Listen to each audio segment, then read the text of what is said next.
Welcome. This is Radio Pras.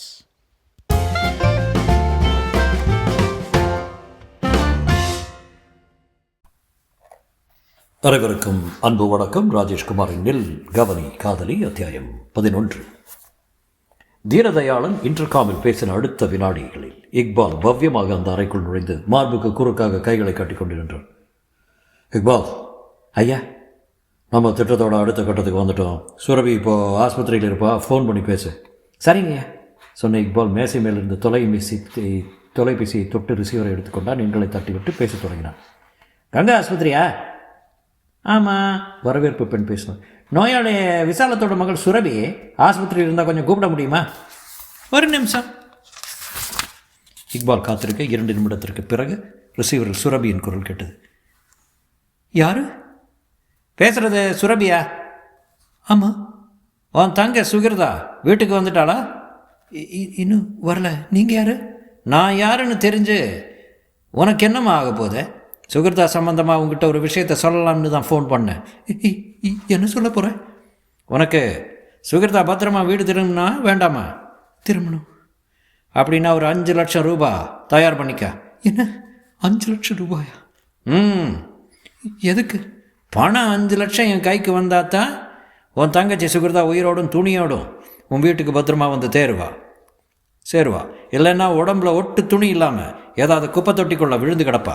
உனக்கு 12 மணி நேரம் அவகாசம், அதுக்குள்ளே பணத்தை தயார் பண்ணு. இக்பால் பேசிவிட்டு ரிசீவரை வைக்க தீனதயாளன் சிரித்தான். என்ன சொன்னா? அரண்டு போயிட்டாயா? இன்னும் 1 நிமிஷத்துக்குள்ளே என் செல்லுக்கு ஃபோன் பண்ணுவா பாரு.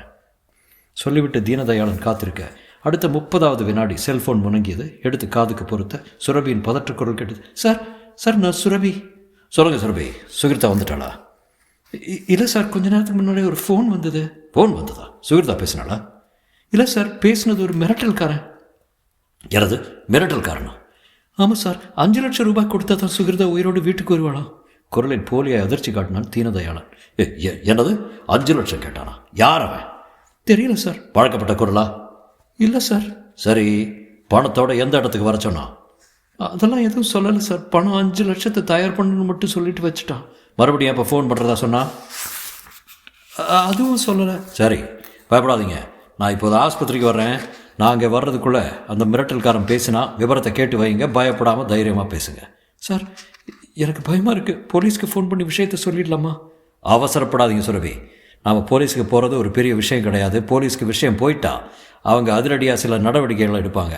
அந்த நடவடிக்கைகளால் சுகிர்தாவோட உயிருக்கு ஆபத்து ஏற்படலாம். போலீஸோட குறிக்கோள் குற்றவாளியை பிடிக்கிறதுக்காக தான் இருக்குமே தவிர சுகிர்தாவை காப்பாற்றக்கூடியதாக இருக்காது. நான் இப்போது அங்கே வர்றேன். எல்லாத்தையும் நேரில் பேசிக்கலாம். இது மாதிரியான நேரங்களில் தான் நீங்கள் தைரியமாக இருக்கணும். பேசிவிட்டு செல்ஃபோனை அணைத்த தீனதயாளன் பக்கத்தில் நின்றிருந்த இக்பாலை திரும்பி பார்த்தான். நான் கிளம்புறேன். 1/2 மணி நேரத்துக்குள்ளே அங்கே இருப்பேன். 1/2 மணி நேரம் கழித்து நீ ஃபோன் பண்ணு. சரிங்கய்யா. அது வரைக்கும் ஒன்றும் பேசாமல் நாற்காலில் சாய்ந்து உட்கார்ந்தார். ஈஸ்வரமூர்த்தி மகனை ஏறிட்டார். டேய் தீனதயாள, போலீஸுக்கு போயிட போகிறாடா. போலீஸுக்கு போயிட்டா பிரச்சனை சிக்கலாயிடும். அப்பா, என்னை கேட்காம சுரபி எந்த காரியத்தையும் பண்ண மாட்டான். இது வரைக்கும் நாம் போட்ட திட்டப்படி தான் எல்லாமே நடந்துகிட்ருக்கு. இனிமேலும் அப்படி தான் நடக்கும். நான் ஆஸ்பத்திரி கிளம்புறேன்ப்பா. அப்புறம் இக்பால், ஐயா, நீ 1/2 மணி நேரம் கழித்து சுரபிக்கு ஃபோன் பண்ணுண்ணே. சரிங்கய்யா. தீனதயாள் மருத்துவமனைக்கு போய் சேர்ந்த போது வரவேற்பறை சோஃபாவில் சுரபி இருண்ட முகத்தோடு நகம் கடித்தபடி உட்கார்ந்திருந்தால். கண்கள் நீர் கட்டிக்கொண்டு பளபளத்தது. தீனதயாளனை பார்த்து, சார் என்று உதடுகள் துடிக்க எழ முயன்றாள். முதல்ல உட்காருங்க சுரபி. அவளை கையமர்த்தி விட்டு எதிரே இருந்த சோஃபாவுக்கு தன்னை கொடுத்தான். தீனதயாளன் சுற்றுமுற்றும் பார்த்துவிட்டு மெல்லிய குரல் கேட்டான். அந்த மிரட்டல்காரன் மறுபடியும் ஃபோன் பண்ணானா? இல்லை சார். பணம் எவ்வளோ கேட்டான்? 5 லட்சம். நீங்கள் என்ன சொன்னீங்க? நான் எதுவுமே பேசலை. அதுக்குள்ளே அவன் ரிசீவரை வச்சுட்டான். மறுபடியும் ஃபோன் பண்ணுவான். நாம் பொறுமையாக இருப்போம். சார், சொல்லுங்கள் சுரபி. இந்த மிரட்டல் விஷயத்தை உடனடியாக போலீஸ்க்கு கொண்டு போயிடுறது நல்லது. ஏன் அப்படி சொல்கிறீங்க? என்னால் அந்த 5 லட்சம் ரூபாய் கொடுத்து சுகிர்தாவை மீட்க முடியாது சார். தீனதயாளன் பதில் சொல்வதற்குள் கொஞ்சம் தள்ளி வரவேற்பறைக்கு மேசைக்கு பின்னால் உட்கார்ந்து நர்ஸ் கூப்பிட்டான். சுரபி, உங்களுக்கு ஃபோன். அந்த மிரட்டல்காரன் தான் நினைக்கிறேன். நீங்கள் போய் பேசுங்க. பேசிகிட்டு இருக்கும்போது ரிசீவரை என்கிட்ட கொடுத்துருங்க. நான் அவரிடம் பேசிக்கிறேன். சுரபி எழுந்து தொலைபேசியை நோக்கி போக தீனதயாளன் பின்தொடர்ந்தான். கை நடுக்கத்துடன் ரிசீவரை எடுத்து காதுக்கு கொடுத்தான். ஹலோ, யாரு? சுரபியா? பணத்தை தயார் பண்ணிட்டியா?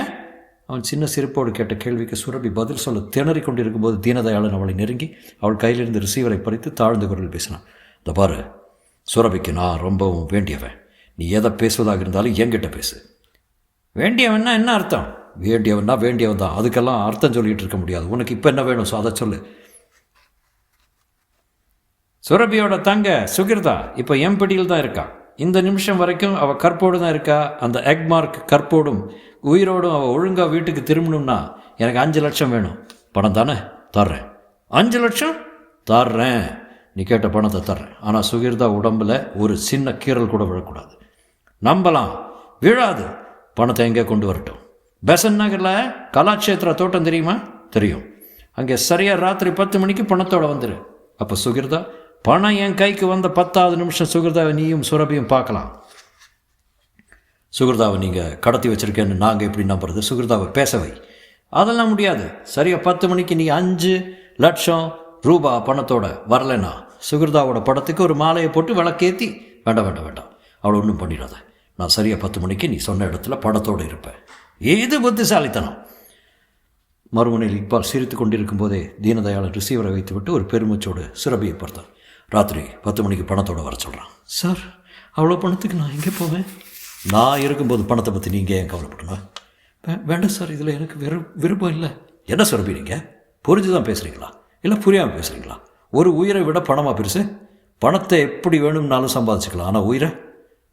ரொம்ப சரி மிஸ்டர் தீனதயாளன்.